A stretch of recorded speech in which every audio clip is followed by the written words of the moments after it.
یروشلم بغیر جنگ جیت لیا گیا۔ فریڈرک دوم کی حیران کن صلیبی چال، چھٹی صلیبی جنگ کا راز۔ نہ تلوار چلی نہ خون بہا، مگر یروشلم واپس لے لیا۔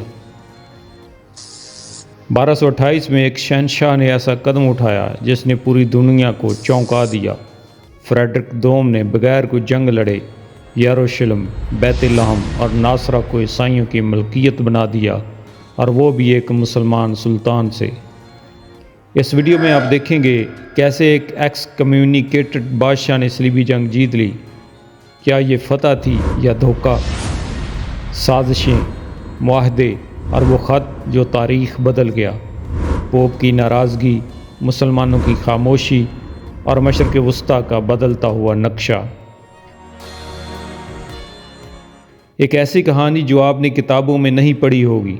کیا آپ سمجھتے ہیں کہ یہ امن کی فتح تھی یا صلیب کا فریب؟ کومنٹس میں اپنی رائے ضرور دیں۔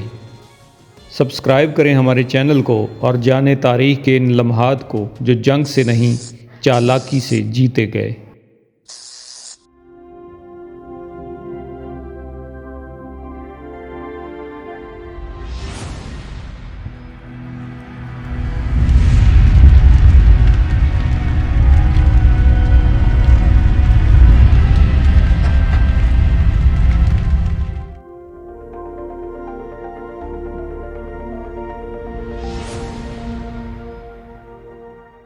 چھٹی صلیبی جنگ 1228 سے 1229، جسے فریڈرک دوم کی صلیبی جنگ بھی کہا جاتا ہے، یروشلم اور باقی مقدس سرزمین پر دوبارہ قبضہ کرنے کے لیے ایک فوجی صلیبی مہم تھی۔ یہ 5ویں صلیبی جنگ کی ناکامی کے 7 سال بعد شروع ہوئی۔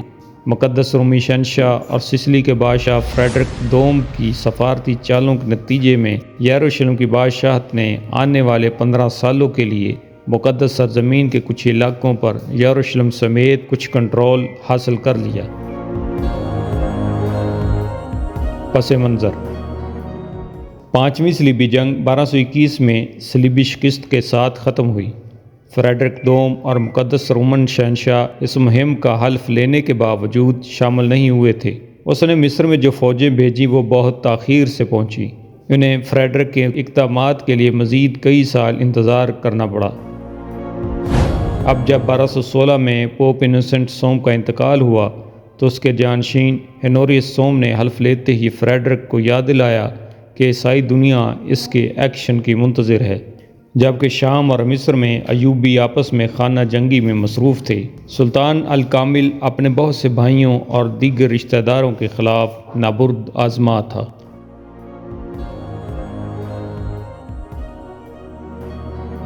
ٹائم لائن: صلیبی جنگ کا ابتدائی مرحلہ ایک پیچیدہ کوشش تھی جس میں متعدد تعیناتیاں، ایوبیوں کے ساتھ مذاکرات، بیماری کی وجہ سے فریڈرک کی روانگی میں تاخیر، بعد ازاں اخراج اور آخرکار ایکر میں شہنشاہ کی آمد شامل تھی۔ ٹائم لائن میں اہم نکات یہ ہیں: اگست 1227 پہلی لہر برانڈیسی سے روانہ ہوئی اور اکتوبر میں شام پہنچی۔ فریڈرک کے الکامل کے ساتھ مذاکرات 1226-1227۔ ستمبر 1227 فریڈرک سمیت دوسری لہر روانہ ہوئی اور واپس آئی۔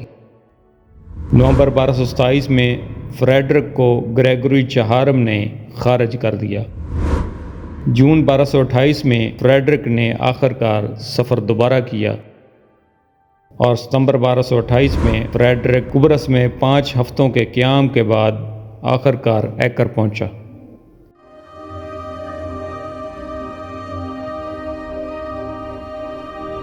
بارہ سو 21 کے بعد ایوبی سلطنت۔ 5ویں صلیبی جنگ میں صلیبیوں کی شکست ایوبی سلطنت کے بھائیوں الکامل، المعظم اور الاشرف کی مشترکہ کوشش تھی۔ 1221 کے بعد المعظم اپنے بھائیوں اور ان کے محرکات پر شک کرتے ہوئے دمشق واپس آیا۔ جون 1222 میں اس نے جنگ بندی کو نافذ کرنے کے لیے گائے اول ایمبریاکو کے خلاف ایک مہم چلائی اور حما کے امیر اپنے کزن النصیر کلج ارسلان پر ناکام حملہ کیا اور بعد میں مورۃ النعمان اور سلامیہ پر قبضہ کر لیا۔ المعظم کو حما کا محاصرہ روکنے اور الکامل کے حکم سے اپنی دوسری فتوحات کو ہتھیار ڈالنے پر مجبور کیا گیا۔ اس کے بعد اس نے اپنے بھائی الاشرف کے خلاف ممکنہ طور پر سلطان الناصر کی درخواست پر صلاح الدین کے سابق جنرل گکبورو کے ساتھ اتحاد قائم کیا۔ اپنے ایک اور بھائی المظفر غازی کو مایا فارکین اور اخلت میں تعینات کیا، جو اس کے خلاف بغاوت کرنے کے بعد اخلت کو الاشرف کے ہاتھوں ہار گیا۔ اب غازی بھی المعظم کی بغاوت میں شامل ہو گیا، جسے الاشرف اور حلب کی افواج نے جلدی سے دبا دیا تھا۔ اب المعظم نے سلطان کی مصری افواج کے ناراض ارکان کو اپنے ساتھ ملا کر سلطان کو چیلنج کیا کہ اگر وہ ہمت رکھتا ہے تو شام آ جائے، جبکہ الاشرف کے خلاف اس نے دیار بکر پر حملہ کرنے کے لیے شاہ جلال الدین منگبرنی کے ماتحت خوارزمیوں کی مدد بھی حاصل کی۔ صلیبی جنگ کی شروعات 1226 میں یہ واضح ہو گیا تھا کہ چھٹی صلیبی جنگ در حقیقت یروشلم کو فتح کرنے کے مقصد کے ساتھ شام اور فلسطین پر حملے کے ساتھ شروع ہوگی۔ فریڈرک دوم کو صلیبی جنگ کی قیادت کرنی تھی۔ 1227 میں پوپ ہنوریوس سوم کی موت کے بعد نئے پوپ گریگوری چہارم آگے بڑھنے کے عزم اور فریڈرک کے لیے طویل عرصے سے ناپسندیدگی کی وجہ سے منظر میں داخل ہوتے ہیں۔ پانچویں صلیبی جنگ کی ناکامی عیسائیت کے لیے ایک تباہ کن دھچکا تھا۔ تمام یورپی بادشاہوں میں سے صرف فریڈرک دوم مقدس رومی شہنشاہی یروشلم کو دوبارہ حاصل کرنے کی پوزیشن میں تھا۔ 15 جولائی 1215 کو جب آچن میں اس کی رسمی طور پر جرمنی کے بادشاہ کے طور پر تاج پوشی کی گئی تو اس نے مقدس صلیبی جنگ کے لیے صلیب لی تھی اور وہاں موجود رئیسوں سے بھی ایسا ہی کرنے کو کہا تھا، لیکن حالات نے اسے اس جنگ میں شامل نہیں ہونے دیا۔ جب اس شہنشاہ نے دوبارہ 22 نومبر 1220 کو پوپ کے ذریعے روم میں دوبارہ تاج حاصل کیا تو پوپ اور اس کے نمائندوں کے قائل کرنے پر فریڈرک نے ایک بار پھر صلیبی جنگ پر جانے کا عہد کیا اور اس کے علاوہ سیلانوں کے تھامس کے ساتھ ایک معاہدے پر دستخط کیے جس نے ان کی روانگی کے انتظامات کرنے تھے، لیکن اس پر بھی عمل نہ ہو سکا۔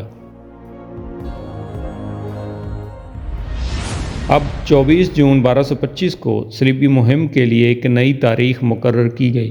اسی وقت فریڈرک، جو جون 1222 سے رنوا تھا، نے ایک اسٹریٹجک شادی کا منصوبہ بنایا۔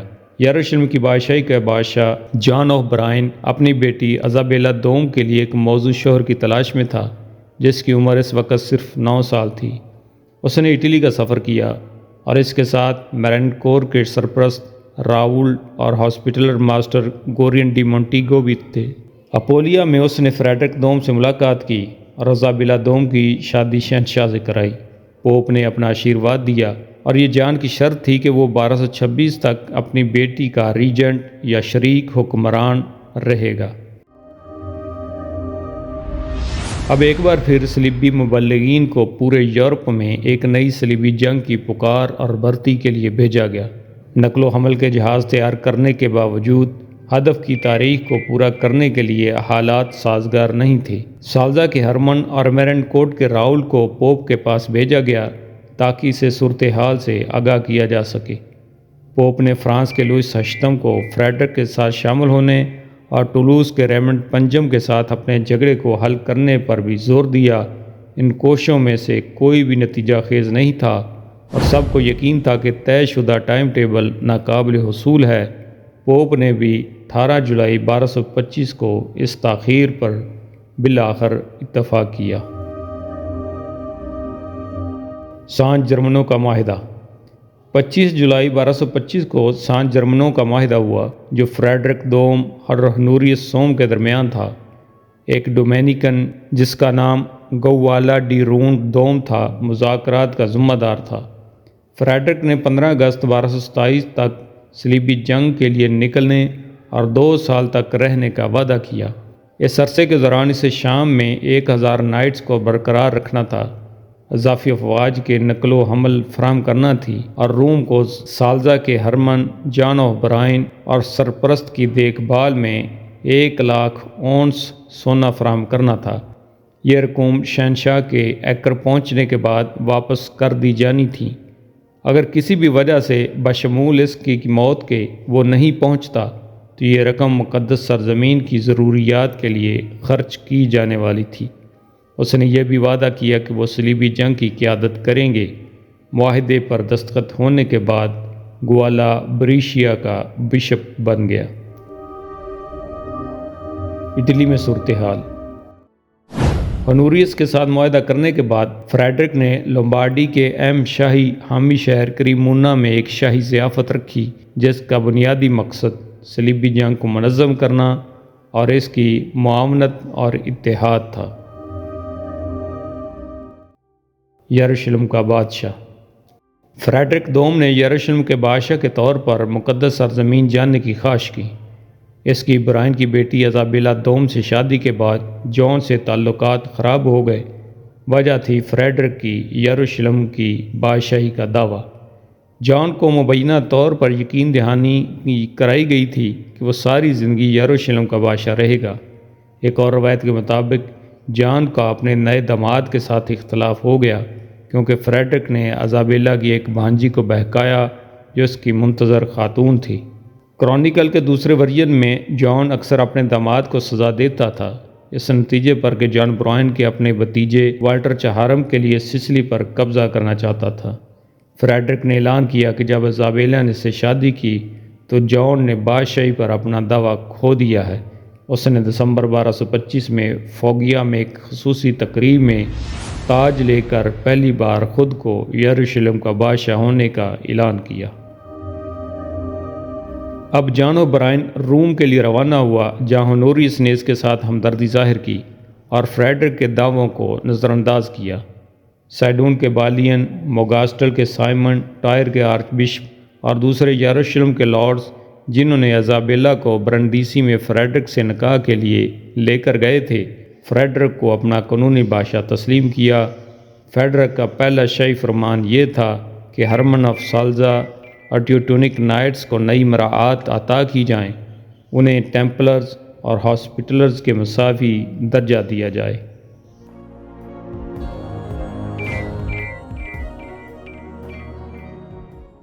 صلیبی جنگ کی مالی اعانت۔ نومبر 1222 میں جان آف برائن کئی مقاصد کے ساتھ یروشلم کے پہلے بادشاہ یورپ کا دورہ کرنے والے برندیسی پہنچے۔ سلطنت کا خزانہ خالی ہو گیا تھا اور اضافی فنڈز کی سخت ضرورت تھی۔ 1215 میں چوتھی لیٹران کونسل میں شائع ہونے والے متفقہ فرمان ایڈلبرنڈم نے صلیبی جنگوں کی عوامی مالی اعانت کا ایک نظام تشکیل دیا۔ سان جرمنوں کے بعد چھین لیا گیا سونا صلیبی جنگ میں تاخیر کی وجہ سے تیزی سے خرچ ہو گیا اور فریڈرک نے یروشلم کے بادشاہ کے طور پر 1228 میں سسلی پر محصول نافذ کیا۔ اس نے قبرص سے بھی مالی مدد حاصل کی۔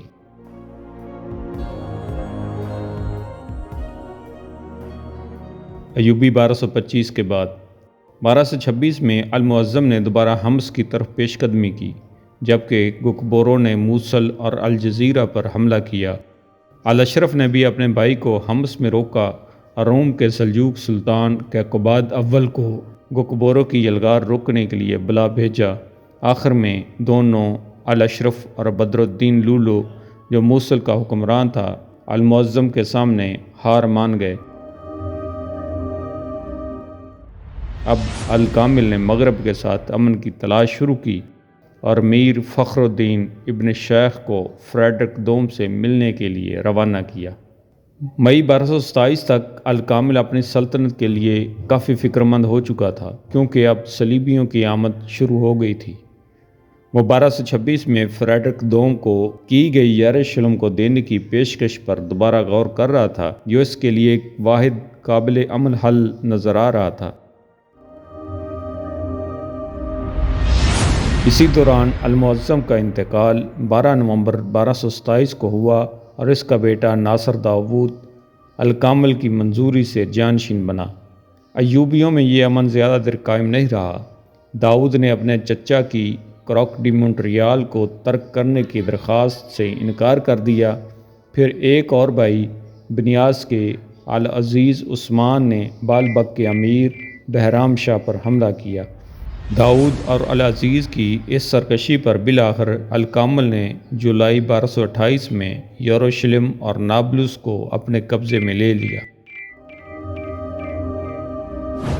اب الاشرف کو دمشق بلوایا گیا، جس نے تل علاجول میں الکامل سے ملاقات کی۔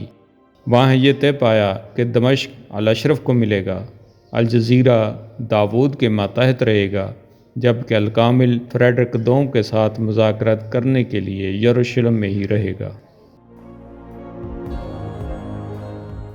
جرمن اور سسلین کی شرکت 1224 میں مصر پر حملہ کرنے کے منصوبے کے لیے نیل کے ڈیلٹا میں داخل ہونے کے لیے موزوں بحری جہازوں کی ضرورت تھی۔ اب سارا زور یروشلم پر مرکوز تھا۔ جرمنی سے جنگجو اور سسلی سے مالیات اولیور آف پیڈربورن کے ذمے تھے، لیکن وہ اتنا کامیاب نہیں ہوا۔ اب اس کی جگہ ہیلڈیشیم کے بشپ کونراڈ نے لے لی۔ تھورنگیا کے لینڈگریو گلوئس نے 1226 میں کراس لیا اور لمبرگ کے والدران کے ساتھ سینکڑوں تھرنگین اور آسٹریا کے شورویروں کو اس میں شامل ہونے کی ترغیب دی۔ انہوں نے کولون، لبیک اور ورم سے بھی نمایاں حمایت حاصل کی۔ شاعر فریڈرک سمیت بہت سے پرلیٹس اور منسٹریل بھی آج شامل ہوئے۔ جرمن صلیبی جنگجوؤں کی تعداد اور قابلیت نے مہم کے منصوبہ سازوں کو کچھ امید فراہم کی۔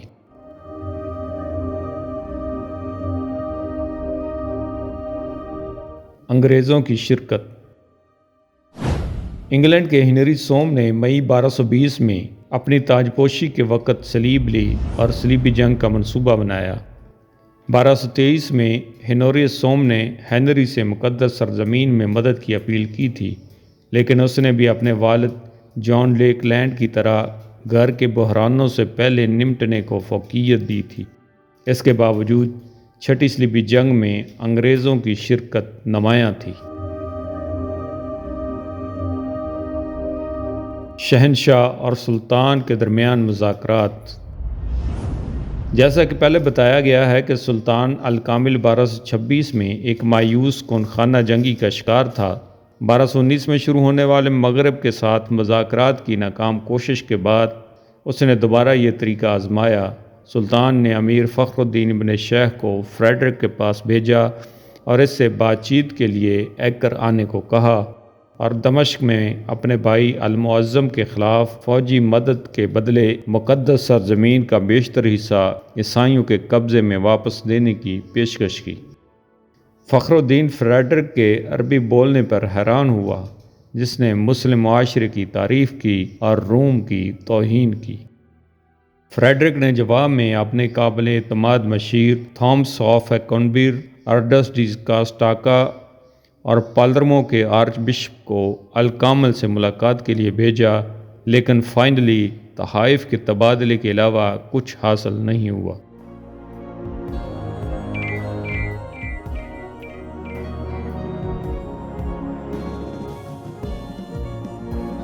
صلیبی چلے جاتے ہیں۔ پرندیسی کی بندرگاہ سے صلیبیوں کی روانگی 1227 کے موسم گرما کے وسط تک طے شدہ تھی، لیکن حالات اور تیز گرمی نے جمع ہونے والے فوجیوں میں عدم اطمینان اور بیماری کو جنم دیا۔ بہت سے لوگ گھروں کو لوٹ گئے، کچھ مر گئے، اور بچ جانے والے صلیبیوں کے پہلے دستے اگست 1227 میں روانہ ہوئے اور اکتوبر کے اوائل میں شام پہنچے۔ ان میں ایکوینو کے تھامس اور لمبرگ کے ہنری کی کمان میں جرمن اور بشپ پیڈیٹس روچس اور ولیم بریور کی کمان میں فرانسیسی اور انگریز شامل تھے۔ ایکر پہنچ کر وہ سلطنت کی افواج کے ساتھ شامل ہو گئے اور ساحلی قصبوں کیسریا اور جافا کو مضبوط کیا۔ انہوں نے دمشق کے مسلمانوں کو صیدا سے باہر نکالا اور جزیرہ قلعت البحر کو مضبوط کیا۔ جرمنوں نے ایکر کے شمال مشرق میں مونٹ فورٹ کیسل کو ٹیوٹونک نائٹس کے لیے دوبارہ تعمیر کیا۔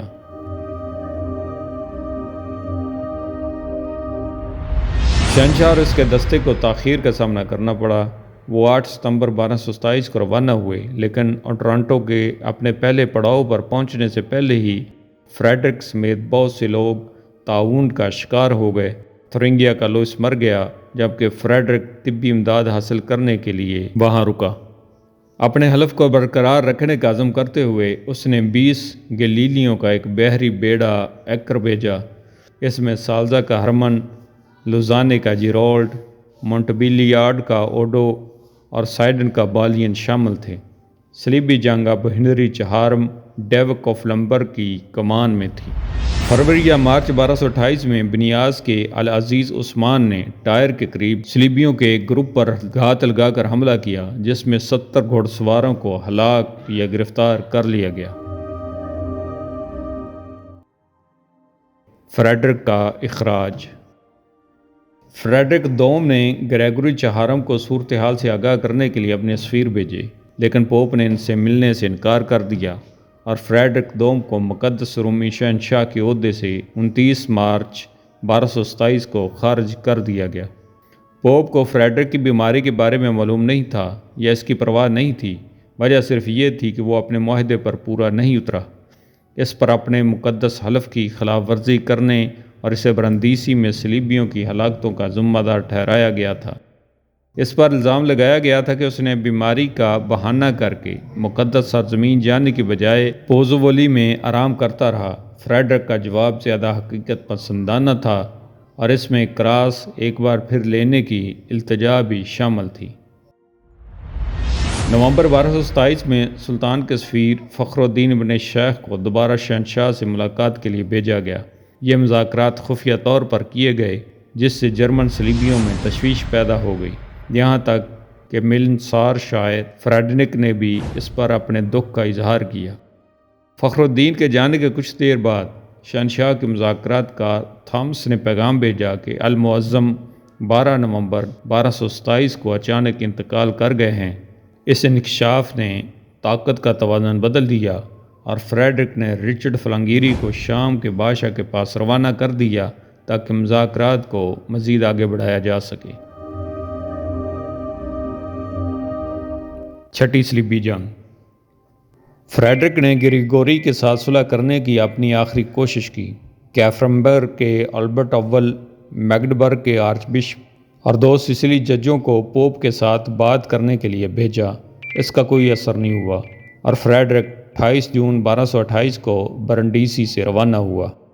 29 جون 1228 کو یہ ٹورنٹو میں رکا، جہاں سے یہ 30 جون کو بحیرہ ایڈریاٹک کو پار کر کے اوتھنوئی جزیرے پر پہنچا، جو آخر کار قبرص کو عبور کرتے ہوئے 21 جولائی کو لیماسول پہنچا، جہاں کچھ کام نمٹا کر آخر وہ ایکر جا پہنچا۔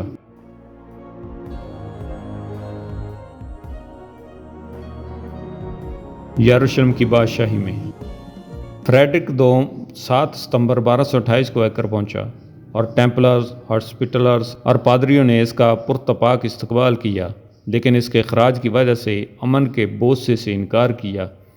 اس نے دباؤ کے آگے سر تسلیم خم کیا اور پوپ سے رجوع کرنے کے لیے مالٹا کے ہنری اور آرچ بشپ مارینو فلانگیری کو شام میں اپنی آمد کا اعلان کرنے اور معافی کی درخواست کرنے کے لیے بھیجا، لیکن گریگوری کا ذہن تبدیل نہ کیا جا سکا۔ جب فریڈرک کے اخراج کی خبر پھیل گئی تو اس کے لیے عوامی حمایت کافی حد تک کم ہو گئی۔ ہاسپٹلرز اور ٹیمپلرز کی پوزیشن زیادہ پیچیدہ تھی۔ انہوں نے براہ راست شہنشاہ کی فوج میں شامل ہونے سے انکار کر دیا، لیکن جب فریڈرک نے اپنا نام سرکاری احکامات سے ہٹانے پر رضامندی ظاہر کی تو انہوں نے صلیبی جنگ کی حمایت کی، لیکن فریڈرک کی فوج تعداد میں کچھ زیادہ نہیں تھی۔ معاہدہ جافا۔ شام میں باہمی تنازعات کو حل کرنے کے بعد الکامل کی پوزیشن 1 سال پہلے کی نسبت کچھ زیادہ مضبوط تھی جب اس نے فریڈرک کو اپنی اصل پیشکش کی تھی۔ وہ غالباً یہ نہیں جانتا تھا کہ فریڈرک کی فورس اس فوج کا محض سایہ تھی جو اصل میں صلیبی جنگ کے بلائے جانے کے وقت جمع ہوئی تھی۔ فریڈرک نے محسوس کیا کہ مقدس سرزمین میں اس کی کامیابی کی واحد امید یروشلم کی واپسی کے لیے بات چیت کرنا تھی، کیونکہ اس کے پاس جنگ میں حصہ لینے کے لیے افرادی قوت کی کمی تھی۔ اس نے اکینو کے تھامس اور سائڈن کے بالیون کو بھیجا تاکہ سلطان کو مقدس سرزمین کی اس کی آمد کی اطلاع دیں۔ الکامل ملنسار لیکن غیر وابستگی والا تھا۔ جواب میں فریڈرک نے سلطان کے سفیروں کا استقبال، جن میں فخر الدین ابن شیخ بھی شامل تھے، ہاسپٹلر کے کیمپ میں کیا۔ سلطان نابلس سے غزہ کے شمال مشرق میں حریبیہ منتقل ہو گیا اور تھامس اور بالیان کو مذاکرات دوبارہ شروع کرنے کے لیے بھیجا گیا۔ اسی دوران جنوری 1229 میں فریڈرک کو اطلاع ملی کہ اس کی سلطنت میں کچھ باغی پنپ رہے ہیں جس سے اس کی سلطنت کو خطرہ ہے۔ اس نے فریڈرک کو ایک عجیب و غریب حالت میں ڈال دیا۔ اگر اس نے مقدس سرزمین میں بہت دیر کی تو وہ اپنی سلطنت کھو سکتا ہے، اگر وہ بغیر نتیجہ کے چلا گیا تو اس کی بے عزتی ہوگی۔ اس نے مالٹا کے ہنری کو اگلے ایسٹر تک 20 گلیلیاں شام بھیجنے کی ہدایت کی۔ فریڈرک کی خوش قسمتی سے دمشق کو الکامل سمیت اس کے اپنے بھتیجے ناصر داؤد نے محاصرے میں لے لیا، جس کے بعد اس نے یروشلم کو فرانکس کے حوالے کرنے پر اتفاق کیا اور ساحل تک رسائی کے لیے ایک تنگ راہداری دینا بھی قبول کر لیا۔ یہ معاہدہ 18 فروری 1229 کو ہوا اور اس میں 10 سالہ جنگ بندی بھی شامل تھی۔ انگلش بشپ پیٹر ڈی سروچس اور ولیم بریور اس دستخط کے گواہ تھے۔ اس معاہدے کی کوئی مکمل نقل باقی نہیں رہی، نہ لاطینی میں اور نہ ہی عربی میں۔ اس میں الکامل نے مسلمانوں کے کچھ مقدس مقامات کو چھوڑ کر یروشلم کو عیسائیوں کے حوالے کر دیا۔ فریڈرک نے بیت لحم اور ناصرت ضلع سیڈون کا ایک حصہ اور جافا اور ٹورون ساحل پر غلبہ حاصل کیا۔ مسلمانوں نے یروشلم کے ٹیمپل ماؤنٹ ایریا، جامعہ الاقصی اور ڈوم آف دی راک پر اپنا کنٹرول برقرار رکھا۔ ٹرانس جارڈن کے قلعے ایوبیوں کے ہاتھوں میں ہی رہے۔ اس معاہدے کو غزہ کا معاہدہ اور الجوف کا معاہدہ بھی کہا جاتا ہے۔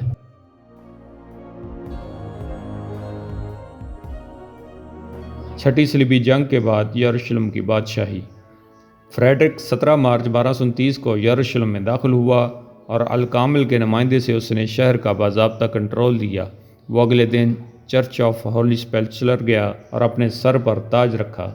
سلزا کے ہرمن نے شہنشاہ کا بیان پڑھا۔ اس کے خراج کا الزام پوپ پر نہیں بلکہ اس کے مشیروں پر لگایا۔ قانونی طور پر وہ دراصل یروشلم کے اسابیلا کونراڈ دوم کے ساتھ اپنے بیٹے کے لیے ریجنٹ تھا، جو 1228 میں فریڈرک کے جانے سے کچھ دیر پہلے پیدا ہوا تھا۔ بہرحال یروشلم میں فریڈرک کی دلچسپی جلد ہی ختم ہو گئی، اس لیے اس نے فوری واپسی کی راہ لی۔ جب فریڈرک بندرگاہ کی طرف جا رہا تھا تو اسے ایکر کے ناخوش لوگوں نے گوبر اور انتڑیاں اس پر پھینک کر ناخوشی کا اظہار کیا۔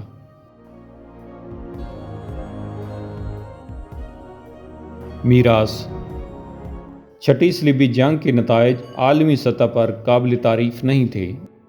عیسائیوں کی طرف سے 2 خطوط مختلف کہانیاں بیان کرتے ہیں۔ انگلینڈ کے ہنری سوم سے اپنی خط و کتابت میں فریڈرک نے اس کوشش کی عظیم کامیابی کا ذکر کیا۔ اس کے برعکس لوزان کے سرپرست گیرولڈ کی طرف سے تمام وفاداروں کو لکھا گیا خط شہنشاہ اور اس کے کارناموں کی گہری تصویر پیش کرتا ہے۔ مسلمانوں کی طرف سے الکامل اکیلا ہی اس معاہدے سے خوش تھا، لیکن عربی ذرائع نے اس معاہدے کو اسلام کے سب سے تباہ کن واقعات میں سے ایک قرار دیا۔ اس کا الزام صرف اور صرف سلطان پر ڈالا۔